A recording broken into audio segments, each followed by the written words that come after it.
Welcome back. We have a very special guest with us today who exemplifies the virtue of love or charity. And she is Louise. She's a stay-at-home mom of 6 kids, and she is from Tasmania in Australia. So welcome, Louise, and we're so happy to have you on the show today. So I'd begin by asking you if you can share with the viewers a little bit about your background, your family, your upbringing, and so on. So I live in Hobart, which is the capital of Tasmania, and Tasmania is one of the 6 states of Australia. It's also an island to the south of the Australian mainland. I grew up here in the 70s and 80s. I am one of 2 children. I'm the eldest, and we had a very happy childhood. It was wonderful. But sadly, when I was 19 and my brother was 17, our parents separated. Which was very sad for us. And I have lived most of my life in Tasmania, although we have lived in other parts of Australia and overseas as well. Okay. So, yeah, that's my background anyhow. Okay, so you mentioned that when you were 19, your parents separated. So if you can share with the viewers what that was, you said it was difficult, but if you can share specifically in terms of how it impacted you emotionally, spiritually, psychologically, because one can only imagine that it would have been tough, but if you can share what that was like. Sure. I did at that time experience a great deal of anxiety. I felt deep grief, and that was compounded really by the fact that unlike when somebody dies, which of course is extremely sad and not easily able to be lived through, it's a hard thing to live through that, but it seemed very difficult to live through family breakdown because there was no real acknowledgement from anybody that anything was very much amiss. Most people wouldn't have known what to say, but even just a simple I'm so sorry that's happened, I'm sure would have helped. And it was a long time before I ever really received any kind of acknowledgement from people in general about that state of affairs. And so I just had to process my own emotions as best as I could. It was very hard to concentrate at university. I was studying engineering at the time. My studies suffered terribly, really. I could barely concentrate. I didn't do at all well in that year in particular, and also in some subsequent years I also didn't always do very well. I did eventually get through, but it was very hard. My confidence took a terrible knock because of that, and the deep feelings of unhappiness and shame and all those kinds of things, especially in not doing so well in my studies as well, because that made my confidence take a hit. But spiritually, I think I was doing okay, generally speaking. I think that was my spiritual life was a great source of strength for me, so that was wonderful. Okay. Yeah. So coming from the background that you did in terms of, what you just shared about your parents' separation, what was your marriage like? And if you can share with the viewers what really happened or went wrong, or what were those telltale signs that made you realize that something was amiss and perhaps the marriage may be falling apart. So if you can just share that with the viewers. Yeah. So my husband and I were married 25 years ago. We have 6 children, as was already mentioned. About 14 years into the marriage, we started to have some problems. All marriages have problems, but the first 14 years were quite good on the whole. I think we were both actually quite happy at that time, with the usual ups and downs. But then about 14 years into the marriage, I really felt that there was a terrible distance emotionally between my husband and me. And that feeling grew. It was probably started in about 2009 and going into 2010. And then our youngest child was born in that year, and the distance between us seemed to be keeping on growing. And I had a feeling that there were probably other women in his life, although at the time I had no real evidence of that, but it just felt like that might be. And then in 2011, my husband left, and we were separated for 2 years. We did manage to patch it up after that time in 2013. I think really both of us wanted to try to patch it up, and my husband had an offer overseas, so he suggested that we all go together, and that seemed like a good opportunity to start over. So that's really what we did. But then, unfortunately, it was still pretty difficult, I would say, in those years afterwards. But we were both trying to keep things together. And then some years later, so it was 2018 that we moved back here again. And I think at about that time, it became fairly clear that he wasn't really all that interested anymore in trying to keep the marriage going. Again, I think there were other women involved, and certainly after the separation happened at the end of 2018 and we moved back here at that time, he immediately had a new girlfriend. So that seems to indicate that, there were, at least one person anyway on the side, so to speak. And so, yes, and then he filed for divorce in 2020. And here in Australia, of course, we have what's called no-fault divorce. So it's really just one person decides they want out and the other person has no say in it at all. And in fact, I sent my lawyer for the paperwork, to do all the official things. I didn't even want to have anything to do with it, and I didn't need to be there. So, you think of that was pretty awful, although it was nice not to have to be there as well. But anyway, so that's where we're at now. So you're legally divorced then? Yes, that's right. As far as I know, I've actually never received any notification, believe it or not, because they do it all online these days. Oh. And I don't want to have anything to do with it, so I've never checked it. It's quite funny. They used to send you paperwork, but not anymore. Okay. So you kind of alluded to the no-fault divorce and mentioned in passing that no-fault divorce basically means that one of the spouses can file for divorce without really citing any reason for the breakdown, and pretty much the courts grant that. Yeah. So can you just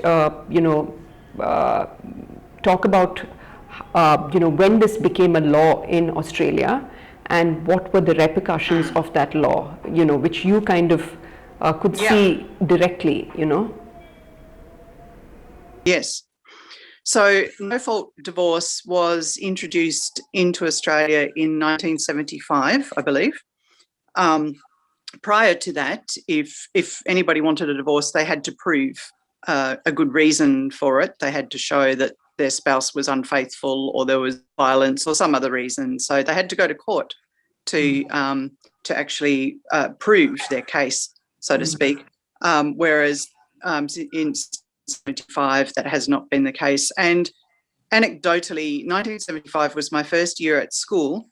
In that year, I think there were only two families of children in my class of about 35 children who were from broken homes. And by the time we finished school, that number had increased. I'm not entirely sure exactly how many, what percentage of the class, but I think by the time the 1990s rolled around and we had finished school by that stage, I knew a lot of my school friends and family members as well, where the parents had all separated and in many cases had divorced as well, but certainly separated. And I just noticed really as I was as I was into my late teens, that there was all this family breakdown happening. And I think that was very much the product of the no-fault divorce. It's a very sad thing to witness, I think. Mm. So, So you witnessed that, as a kid in school, just the fact that it had destroyed so many families. So can you explain to the audience what it did to you when you had to go through this? Also coming from the background that you did in terms of the fact that you witnessed your parents' separation. So what did it do to you as an individual? How did you, what were the feelings that you went through? How did you sort of process that? Did you get any real support through that process of grieving? Actually, a lot of it I realised was that there was quite a reliving of the trauma from when my own parents had separated. There were a lot of things that came back up again. Not that they hadn't been resolved, but there were new things to process in all that. And that was actually something I wasn't necessarily expecting, because I thought I had largely dealt with the earlier trauma, but a lot of the trauma came back again, as well as being compounded, of course, by my own more recent trauma and, deep feelings of shame in both cases, actually, both when I was the child and when I was the wife, abandoned, and deep feelings of shame. You feel like there must be something wrong with you. There must be something wrong with you. That's how it felt. And I say you because I kind of don't feel anymore like I don't really feel like that applies to me anymore, but certainly that was how I felt at the time. And the children, of course, were just really devastated, absolutely traumatized. They have experienced deep grief, as well as I have, of course. They've had quite a damaged relationship with Dad. We're all beginning to recover pretty well, and we all cope pretty well. The children cope very well. They're great kids, but it has been very difficult for everybody, and continues to be difficult. These things create a lot more problems than I think they solve in most cases. I also would say that I didn't really feel a lot of support in general. I did, of course, have good close friends, and they were a great support to me. But I did at the time feel almost completely abandoned. I think that's partly an experience of grief too, just a normal experience of grief. You feel abandoned. But I still do feel a bit abandoned in many respects. It's just that I'm healing, so I feel that less, I suppose. But at the time, I really felt like I was, I had lost an arm and a leg and an eye. That's what it felt like. You just, terrible ripping apart of yourself is how it felt to me at the time. But I should say now that I have an experience of an online group called Mary's Advocates, and they have been a big support in all of this time, really for the last 10 years, actually. I found them about 10 years ago, and they're a great support for people who believe in marriage, but whose own marriages have sadly suffered in this way. Okay. When you mentioned that your spouse was, when your husband moved out, and then he was pretty much dating someone quickly after that, and certain that you've had to dig deeper to come to the choices that you've made, and to sort of find the answers to the questions you had. So have you come across any sort of research or data which according to you, what's the number one reason for marriages to sort of fall apart? Have you come across any kind of research? Well, I have come across some research, not that I can particularly lay my fingers on it right now, but in the reading that I have done, and in my own experience, and in hearing lots of stories of other people, it does seem to me very much the case, and I think it also is backed up by the statistics that we do have, that I think the number one cause of separation and divorce is adultery. I think adultery actually accounts probably for most cases of abuse and alcoholism and all those other things that tend to be the main things that people are considered that cause divorce. But I think actually adultery is going to be at the root of almost all marriage breakups. That's my firm opinion. It is based on a lot of reading in general and on such statistics as we have. And that also explains why people are not willing to give the marriage a shot, right? Because once they've sort of entered into this lifestyle where they pretty much have one or several women, there's no real motivation to work on the marriage and sort of work things out with their spouse. No. Yeah. If there's any other issue, not really. yeah. If it's some other issue, then yes, in all sincerity they can work on it. But if it's adultery, Right. if it's other women or other men that are involved, there's no real reason why I should fight for that marriage. Because also, that's right. yeah. Also, I guess the research and when you talk to people who've gone through something like this, always what is indicated is the fact that adultery always produces guilt. And once you have that kind of guilt, it's very, very difficult to then sort of continue in the marriage, because you can't face your spouse because you're just too ashamed of what you've done. Yes. It must be quite scary for someone in that situation actually to be perpetually worried that the truth will all come out. That's got to be quite a hard thing for them to have to live with as well. So that must cause quite a lot of inner conflict, I would think. I'm presuming that you in Australian culture, which is I'm presuming is fairly liberal,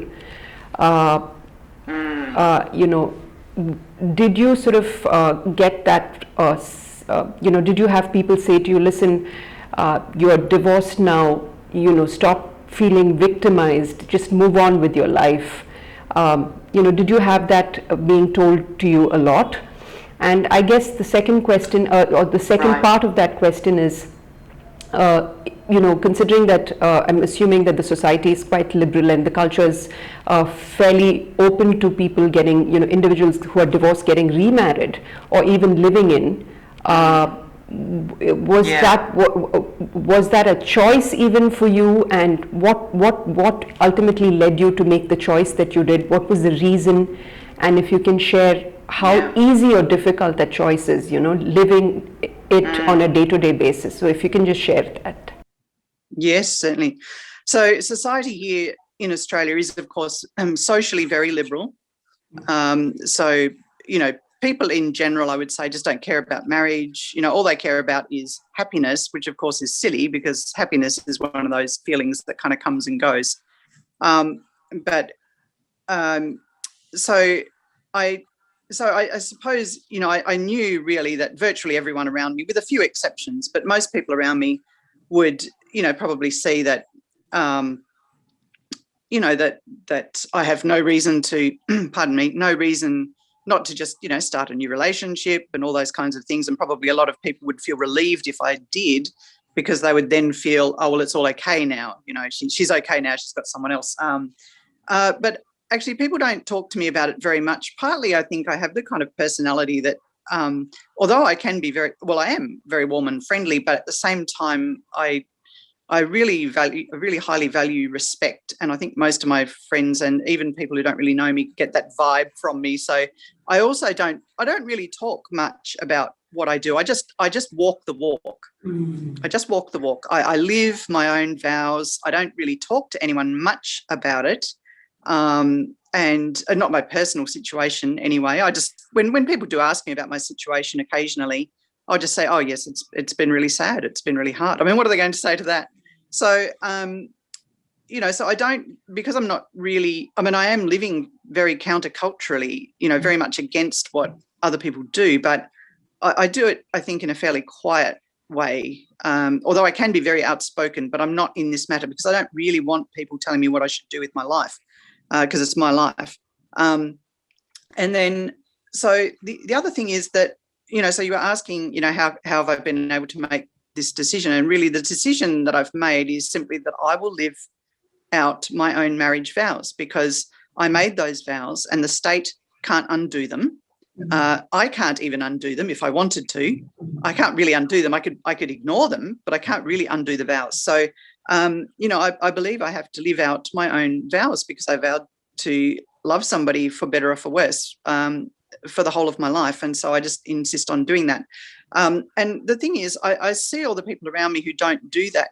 They don't stick with their marriages. And when their marriages fall apart, whether it's their fault or the other person's fault, they just take up with new relationships and they just have chaotic lives. Their children are usually going from pillar to post. There's boyfriends, there's girlfriends, and not talking about the children's boyfriends, I'm talking about the parents' boyfriends and girlfriends. It's kind of crazy making. And I just think I don't want a chaotic life. I like having a peaceful, happy, uncomplicated life. I have a secure home here with the children, which I've been able to provide them by keeping my own life fairly uncomplicated. And for me, it's just a matter of simply living my vows day to day, which just means recognising that I'm not free to marry anyone else. And so to me, it just seems logical. It seems right. It seems good. That's what I should do. And that makes me quite happy, actually.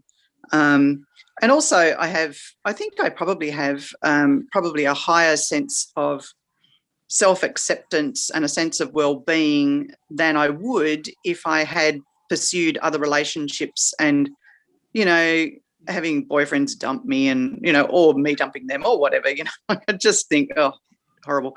So yeah, I do think, I've had to work through a lot of difficult feelings and, but now I'm very much, my sense of self-worth is just not dependent upon other people, really. That's what it comes down to. So I think that's probably the main things I wanted to say along those lines. Okay. So, when you say that you've sort of made that decision to honor your vows, or that contract or that commitment that you entered into with your spouse, and come what Yes. may, better or worse, you're going to you're going to keep your end of the bargain. So that's your side, but you mentioned as soon as your husband got the divorce, he pretty much sort of moved on with his life. He had a girlfriend. So how has that been for you to accept that part, and also how has it been for your kids to see dad with another woman? And if you can explain that situation. Yeah. The children are still traumatized by that.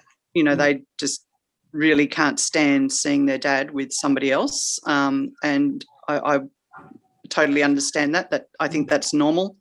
I think most children probably feel like that and they haven't got a voice. They don't, whereas my children and I are all a team and we're all on the same page. So they know that we all think the same thing. So it's interesting that you talk about him moving on. I actually don't really feel like he has moved on a whole lot. I see someone who is really just pretty miserable and stuck. He might have a girlfriend, but so what? I mean, if you're miserable and stuck, it's not going to help you much. Whereas I think it seems to me anyway that I'm a lot happier than he is. I mean, you can't really know, but I'm just going by appearances, which is all you can really do, I guess. Yeah, so I don't know that he really has moved on a whole lot, but it kind of, it makes no great difference to how I live my life. I mean, if I had to have a lot to do with the two of them together, which thankfully I don't, but if I did, I guess that would be kind of traumatic.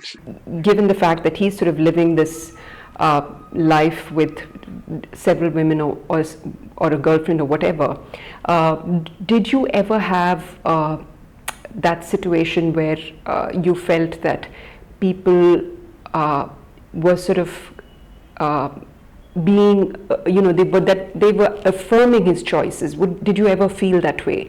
The fact that they were not disapproving, at least, that they were approving of his choices, because that's the culture we are pervaded by. So did you ever feel that way, that gosh, this man's done this to me and to the children and he's moved on and there's no real consequences in terms of what the society seems to be indicating to him? Did you ever feel that way? Oh, yes. In general, that was the general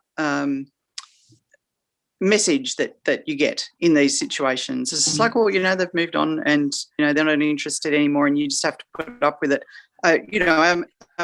Close friends who have ideas more like mine, of course they're not happy with it, but even they are, there's not much they can do about it in many ways. They perhaps haven't spoken up as much as I would have in the same situation. But I did feel very much that society in general was on his side, so to speak, that they wouldn't care really about what was happening to me and the children. All that really matters is his happiness. That was the general impression that I had. Our closer friends, of course, were not happy with what had happened to us, but even then they're a bit limited in what they can say and do about these things, really. So yes, I definitely did feel that. That's partly why I felt so abandoned, really. Finally, what would you say to you certainly seem to have come to a place of deep acceptance and forgiveness, and you mentioned that you realize that your self-worth is not tied to his affirming you. So you certainly seem to have come to that place of peace and acceptance and even hope. So what do your kids say? Hey mom, you're standing for this. What is their take on this? Why are you doing what you're doing? I think the children appreciate the fact that me being faithful to my vows means that they don't have a chaotic life. They have a life where their mother still cares about their father. For me, it's almost all about the children, and it's also, for me, also about what I believe God wants. Yes, the children, I think, are comforted in the knowledge that they know their mother still values their father, and so they don't have to feel split in half. And they have a stable home life. They don't have to worry about mum's boyfriends coming and going, because I don't have any. And so, they have a stable home life here, and they know that I consider all of us to be a family, including their dad, even though he doesn't live with us. So they can feel fairly whole in a way, so I think that's probably how it is for them, as far as I can tell anyway. I've heard this argument from several people who've chosen the route of divorce or who are contemplating divorce. They say that, hey, listen, if you guys are unhappy, just call it quits. Or, what's the point in kids being subjected to, conflict between parents? So, it just makes sense for two people to sort of live a happier life separately rather than fighting under the same roof. So what would you say when people come up with arguments like that? Superficial arguments, really. The first thing is that children don't care at all about their parents' happiness. The children have one job, which is to survive. Mm-hmm. And for that and for their well-being, they need a mum and dad. So that's kind of all they really care about. I mean, except for maybe very extreme cases, but we're not talking about that. So if you've just got a couple that are fighting, the answer to that is not divorce. The answer to that is to stop fighting. Yeah, very simple, really. And that's achieved by keeping your mouth shut. And it works pretty quickly, actually. Your spouse soon learns not to pick on you because you just don't react. I mean, it's the simplest thing to just simply keep your mouth. No matter how awful they are or what stupid things they might say, when you learn to, because what it does is that it helps you to stop your fight or flight response. Your basic, your animal response. It turns off the alarm in your head, and you can just choose how to react then. But the first thing is to shut your mouth. Yeah, I mean, if you're unsafe, that's different. But I'm not talking about people being unsafe. I'm just talking about bad arguments. So stop the arguments. Don't have to get a divorce. Finally, what would you say to people who are at the crossroads of their life and, really wonder which direction to take. And the world, the culture, everything around them seems to be indicating, listen, your marriage is broken down. It's, there's no point in sort of standing for your marriage because of some old traditional values. Move on. There's one life. Go get remarried. Do whatever it takes to, just find that happiness or that pleasure. What would you say to such people? Yes, it's pretty simple, really. Firstly, I don't see that divorce solves anything at all, ever. I can't see what it solves. I don't see how remarriage solves anything. I think that doing the right thing is its own reward. And I also I care about what is true and right. And for me, that is what brings the kind of peace of mind that I've been able to achieve in the last couple of years. So that's what I would say, just do what's right, because it's the best thing, and divorce doesn't really solve anything. Right. So thank you so much, Louise, for taking the time and sharing your story. I know personally it's not easy, but the fact that you're witnessing to love in such a counter-cultural way is just truly admirable, and the fact that you choose to share your story is even more admirable, because you are literally showing people that this is a possibility. This is the only possibility if you really care for marriage. That's really commendable. I know it's, like I said, from personal experience, it's not easy. It's a lot of sacrifice, but with that sacrifice, you know that there is the peace, there is the joy deep down that you've made the right choice. There is no inner conflict, because you know that you've made the right choice.